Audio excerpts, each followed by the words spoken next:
2 ans après son départ de Télématin, Laurent Bignola a répondu aux questions de Jordan Deluxe sur C8, révélant notamment le nom du chroniqueur qui l'agaçait le plus dans l'émission.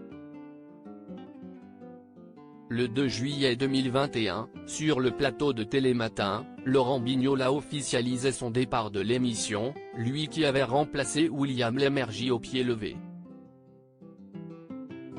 Pour les fidèles, l'annonce ne fut en rien surprenante.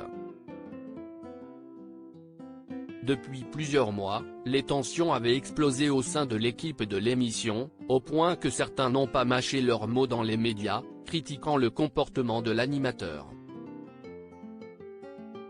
On a pu critiquer William Lémergie, mais à côté de Laurent Bignola, CST un enfant de cœur, avait lancé l'un des chroniqueurs dans Le Parisien, sous couvert d'anonymat. Des propos qui avaient énormément choqué Laurent Bignola, qui s'en était fermement défendu.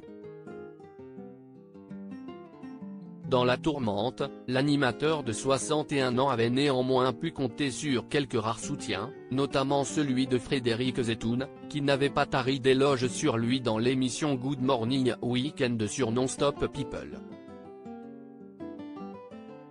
Moi j'ai vu arriver un monsieur qui a été absolument courtois, charmant et au quotidien d'un abord complètement accessible. Je sais que ce n'est pas l'avis de tous les chroniqueurs, avait-il notamment affirmé. Invité dans l'émission de Jordan Deluxe sur C8 ce lundi 5 juin, Laurent Bignola a accepté d'évoquer cette page très compliquée de sa vie, avouant s'être pris des sauts de merde. Il m'a mis dans des colères incroyables alors que Jordan Deluxe l'interrogeait sur le plus gros conflit qu'il a eu dans Télématin avec un chroniqueur. Laurent Bignola n'est pas passé par 4 chemins pour désigner celui qui lui faisait perdre ses nerfs. Henri-Jean Servat, qui était un bouffeur chronophage de temps. Je le dis en rigolant mais il m'a mis dans des colères incroyables.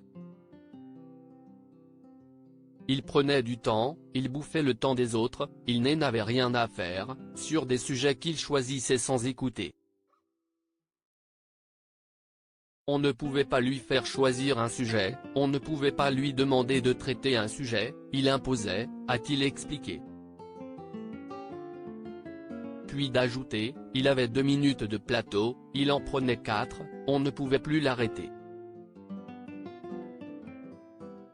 Je me suis engueulé avec lui, je lui ai dit si esti toi ou si esti moi, mais ça ne peut pas durer comme ça.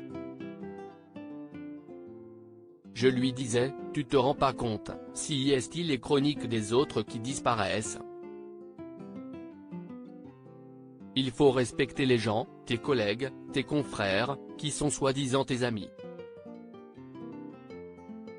Remercié de Télématin en 2019, Henri-Jean Servat avait décidé d'attaquer France Télévisions au prud'homme et avait obtenu 134